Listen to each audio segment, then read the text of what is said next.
Oh, it's time for Christmas. Oh, it's time for us. Oh, it's time for Christmas. Don't you know? Welcome back to the Crochet Cradles. My friends at yarnspirations.com. I'm your host, Mikey. Today is the Retro Crochet Ornament Throw.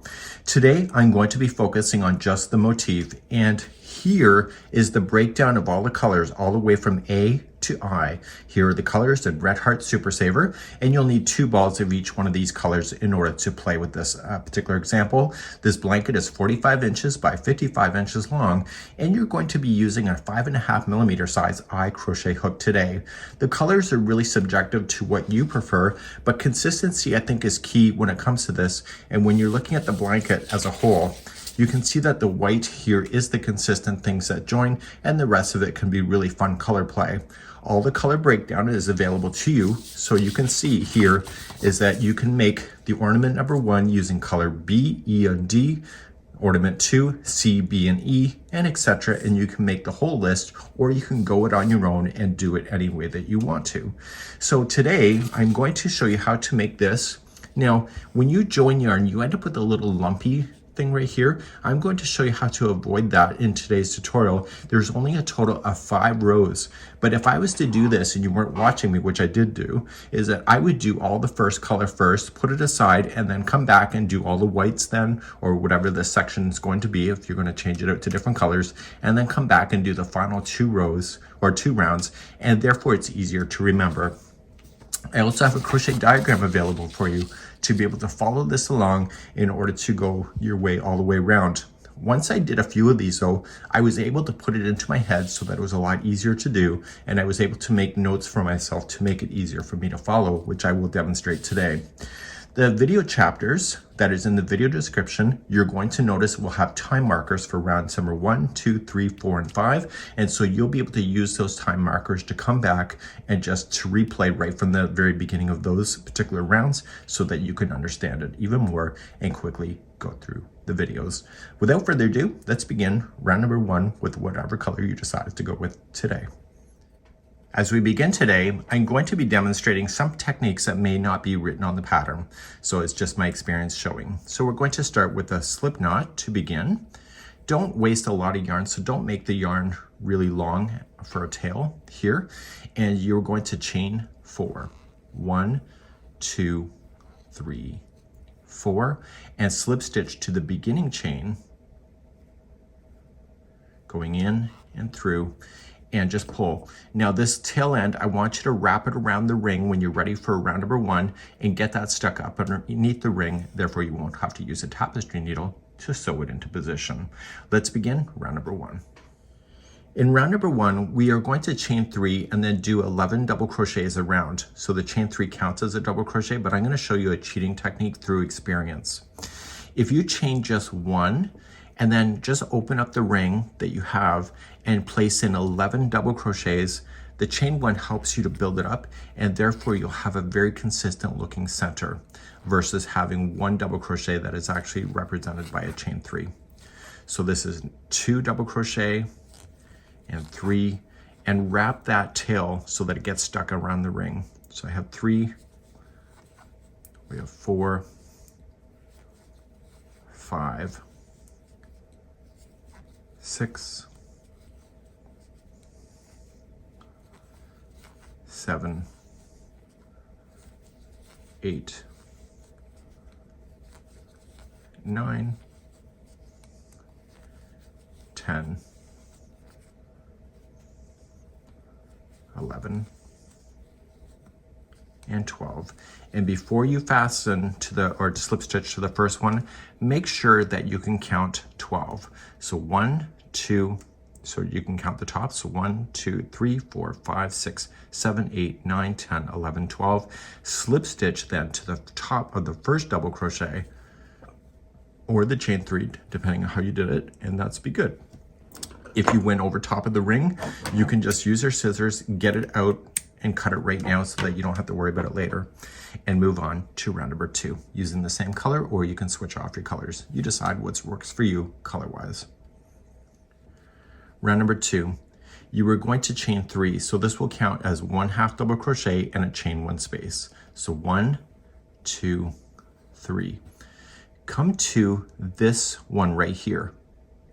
Do you see that? And that's going to be a half double crochet. And it helps if you actually crochet the damn thing. So a half double crochet and then chain 1, and then come into your next one, half double crochet, chain 1, come to your next one, and do this all the way around. And so you'll end up with 12 half double crochets and 12 chain 1 spaces. I'll see you at the end of the round, so put me on pause and do this, and I'll be right back. When you come all the way around, make sure you chain 1 after the final half double crochet, and before you attach it here, make sure that you can count 12. So 1, 2, 3, 4, 5, 6, 7, 8, 9, 10, 11, 12. You can then slip stitch to the second chain. Remember how we chain 3? Do it just to the second and slip stitch. Now I'm going to get rid of this color. And so if you want to keep the colors, you can, but I would recommend that you do make sure you take care of any loose ends. So just turn it around to the back of this. Take the few moments it needs just to weave in your tails, because if you don't, things will fall out. Okay, so just coming back, just go in behind. And when you pull the first time, don't change the shape of your circle. And it's better if you can not just go between the strands, but actually split the plies, and it gets it really stuck into position. And don't let that needle be visible on the other side, which is the good side. Okay, once you have that done, you can safely trim that yarn, and we're gonna get ready for round number 3. And let's begin. Now round number 3 is going to have an overlay that goes in front of this, so you may not want it to be the same color. That's why I wanted to change my color out.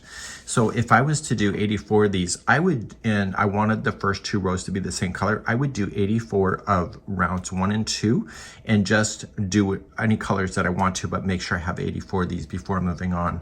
But that's your call on what you would like to do. Let's begin by starting with a slip knot and start round number 3. Round number 3, we have to start in any of the half double crochets. So when you look at the stitch, it's right here. Do you see that? So just going on in. The first one's always kind of a pain. So if you're struggling a bit on the first one, it's not you. Okay, so you're gonna just pull it through to join it, and then chain 3, and that's your first double crochet. And in the same stitch where you did the join, you're going to double crochet again. Go right up over top of the straggler. You will use a tapestry needle to hide that in later. So the top of this half double crochet has 2 double crochets. So the chain 3 equals a double crochet plus then the double crochet. So you got 2.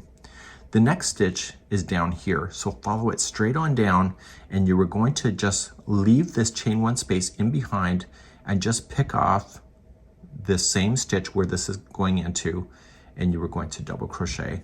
So you're going to just go through, give it a bit of slack, and pull through 2 and 2, and make sure it's the same height as the other 2. So here's the repeat going all the way around. Here's your next half double crochet. It's right here. So you'll put in 2 double crochet. So 1 and 2. And the next one, follow it straight on down, and it's the same one right here. Just follow it. And you're going to just pick it off in the background, pull through, give it a bit of slack, and pull up. And make sure it's the same height. So these ones here will look like they're coming in, just like you see here. Okay, so the next half double crochet is going to have 2. Any dog hair you see in today's video is free. We have 2 Great Pyrenees dogs here, and their hair is unbelievable. Okay, so we got 2 double crochet, and then the third one comes down. Just follow it straight on down and pick it out of the background and do that. Please do this all the way around for round number 3. I'll be right back in a moment. Okay, so I'm coming into the last one. So the last stitch will be here, and if you look at it, you can see that it's missing. So you have to do the last stitch coming down. Now, what I want to show you here is my little technique of being able to get rid of that little lumpy thing. So when you join, you always end up with this really imperfection, and I'm going to show you how to get rid of that. But if you want to slip stitch and join and you're okay with that, then be my guest. So you notice that I never joined it to the first. So I'm going to pull this out and I'm going to throw it through a tapestry needle. But wait, there's more. What I'm going to do is that I'm going to take where this is popping out of this hole, and I'm going to take it to the first one. It's the top of the chain 3, and I'm going to go through where I would normally would have slip stitched right here. And I'm just going to bring it around here. And do you see where this is coming out of? I want to go down through the hole where that's coming out of and go towards the back of the project. And what you're doing is you're emulating, oh my God, big word today. You're emulating what a stitch looks like, and you're going to pull it tight. Look at that, no more lumpy thing.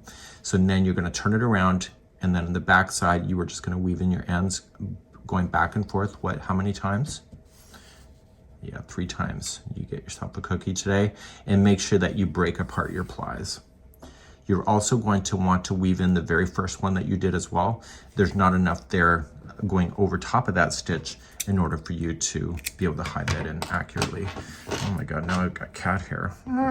Don't have pets, I tell you. So let's get rid of that one too. And just take the few moments it needs to do this. Because if you have to do 84 motifs at the end and you're gonna weave in your ends, chances are you will quit. And you'll go on social media and bang it in, and everybody's gonna give you thoughts and prayers. Not me though, I'm not that way. So let's continue weaving in your ends, and we're gonna move on to round number 4 next. And we just have 2 more rounds left. Look at that, perfect. Round number 4, here we go. I'm going to create a slip knot, and we need to do a standing back post half double crochet. Let's begin. And that's why in the diagram you don't see any chaining. So what I want you to do is that I want you to put this on, and I want you just to hold this. It prevents it from spinning around and going out of control. You know, it's kind of like my personality, out of control. And I want to put the yarn into my hands like I normally would be crocheting. And I'm going to start with the one that goes down because it's my lucky day. So I'm going to wrap the hook, and by holding this one right here with this finger, it prevents it from unspinning.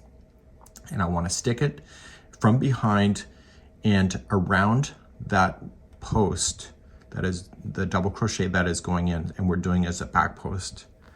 Pull through, kind of push it down with it, and then pull through all 3. We're going to have to weave in this tail later. So you've just done now a back post half double crochet, but it's a standing one because there was nothing to start with. So now the rest of these all the way around are going to be a back post half double crochet. So wrap the hook, come around the next post from behind, pop that post back to the back, pull through, and pull through all 3. Okay, so wrap, next post, and I would turn it all around once in a while so that you are not going to accidentally skip any of the posts. It's very easy. Sometimes I'm going to do it intentionally, but it's easy just to not pay attention, and then you think you have it, and then you look and it's missing, or it's a partial. So let me show you what that would look like, and it really would drive you nuts. So let's just say I wasn't paying attention and I got a partial, and so when you turn it around, you can see that you got a piece of it, but you never got all of the post. That may drive you nuts. So just keep an eye on that, and just maybe exaggerate your hook coming from the back. Take it back to the back, and just quickly check it when you're looking. So half double crochet in the back post all the way around. This is round number 4, and I'll be right back in a moment. So I'm coming to my very last one, and I am just going to slip stitch to the top of the first standing half double crochet. We'll weave in the ends later. Okay, so I'm going to keep the color going for one more time, and I'm going to show you the 5th and final round now. I'm going to take it back to the diagram to give you illustration on how I'm going to attack this thing. So here in the diagram, we're right here. So when we go to start, we're going to chain 2 and we're going to half double crochet here, and this guy here and this guy are going to stand by themselves. So there's 2 into the same and then 2 by themselves. You can tell I had a note take. So this was considered number 1. The next one here is that there's going to be 2 into the next, and then these 2 are by themselves. And so this group here will be number 2. Then there's going to be 2 into this one, and then 2 by themselves. This is group number 3. Okay. Then we have the final one right here is that there's 2 into this one and then 2 by themselves. So this is number 4. So it says to repeat a certain amount of instruction. So this is 1, 2, 3, and 4. Then we're going to put 2 into the same stitch. 1 is a half and 1 is a double. The next one is 1 double, and this is the very edge tips. There's going to be 2 trebles into each of those. This here, from this section right over to this section, is the same as starting here and coming around. Okay, so it's the same instruction. So if you can remember it on one side, you can remember it the other. The problem is that where we're starting here is not technically at this part. So we got to make sure that we put in our 2 double crochets to start, 1 in each, and then this picks up like you would have started over here. And I'll try to explain it as I go. So how I'm going to say this to you is that I'm going to say chain 2, 1 half double crochet, and I say this is 1, and then the next 2 are by themselves, and I say 1 and 1. And I'm trying to do that for myself so that I remember that this is 1 repeat. Then I will put 2 into the next, and I say this is number 2, and then I put 2 and 2. So 1 and 2 each of the next 2. And then 2 into the next, this is 3, and then put 3 and 3. Do you see how I'm saying that? So that's how I say it in my head. Hopefully that makes sense. You can always use my diagram or make up your own rules. Let's begin the 5th and final round. Okay, this is where I get to confuse you. So we're going to chain 2. That will count as your first half double crochet, and you're going to half double crochet into the same one as the slip stitch. So this would be considered 1. So this is the first group of 4. So the next 2 are by themselves, and I just say 1 and 1. So this is group 1. The next one is going to be 2 into the same one. So I say to myself, this is group 2, so this is 2 and 2 into the same, and then the next 2 are by themselves, so I say 2 and 2, and so this is group 2. The next one is group 3, so I say this is group 3, and there's 2 into the same, and then the next 2 are 3 and 3. And then finally, the 4th one, there's 2 into the first one, so I say this is 4 and 4, and the next 2 are part of the 4, so 4 and 4. So the way that I say it to myself is that it's easier for me to say that and to keep the count than it is to try to guess. And if you're ever confused, if you ever look at the 2 double crochets that are 2 half double crochets that share, it's easy to tell which ones are which. Okay. So now the next one is gonna have 2 stitches into the same, so it'll be a half double crochet, and then a double crochet into the same stitch. The next one is 1 double crochet by itself. And the next 2 stitches are going to be the tip. Okay, it's going to be the tip of the ornament. So there's going to be 2 trebles in each of the next 2 stitches. So there's 2 into this one. And the next one, there's 2 into the next.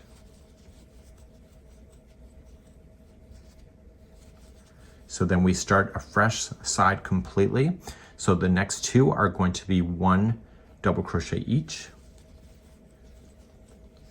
And then we start those groups again.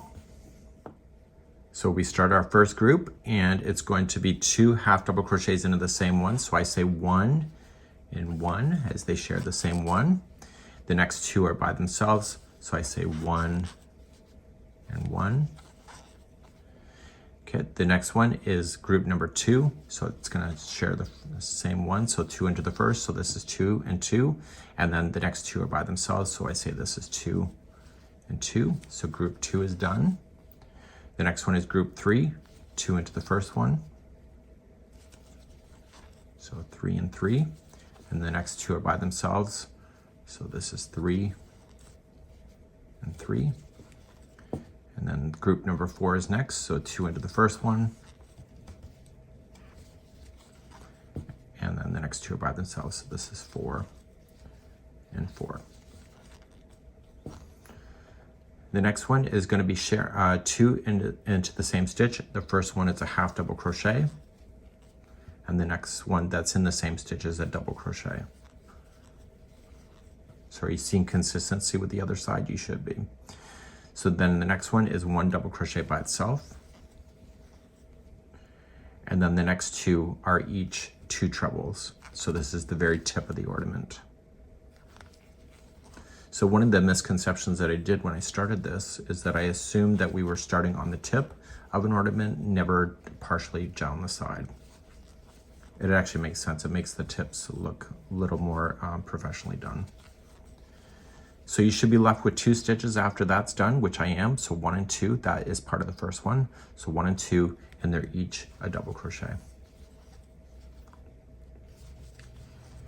And then you're going to slip stitch. So if you want a nice perfect join, you can do it like I showed you. Just trim your yarn, don't join it yet. And you know, this Afghan has the potential to be able to win ribbons. So if you take your time with the finishing touches, you may actually get first prize.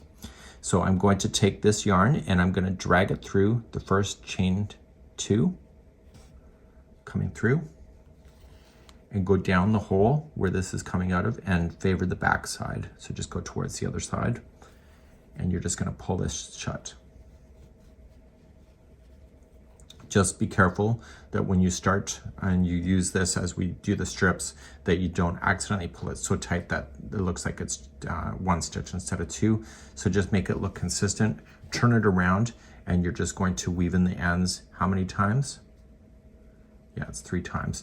So if you change colors, make sure you're only weaving the colors into the actual color itself. So don't bleed it over to a different color. Just stay with what you're working with and more.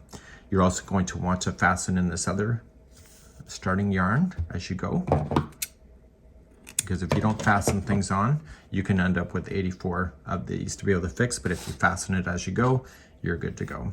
So you have 84 of these motifs to be able to make, and the next video that you'll see me on is that we're going to start making the strips, and so you need to get several of these done before you can even think about that. And all of these motifs are the same other than just colors. If you want to change it as much as you want or keep it consistent, you decide on what's going to work for you, because you are the artist at the end of the day. Once everything is woven in, turn it around, and you have a nice motif like this. And so when they puzzle together, they'll be puzzling like this. And do you see this little lumpy thing? Because I fastened it off nicer this time, you don't see it on this one. So you have to decide if that's important for you or not. That's it for now, and we hope you have a good one, and we'll see you on the next video.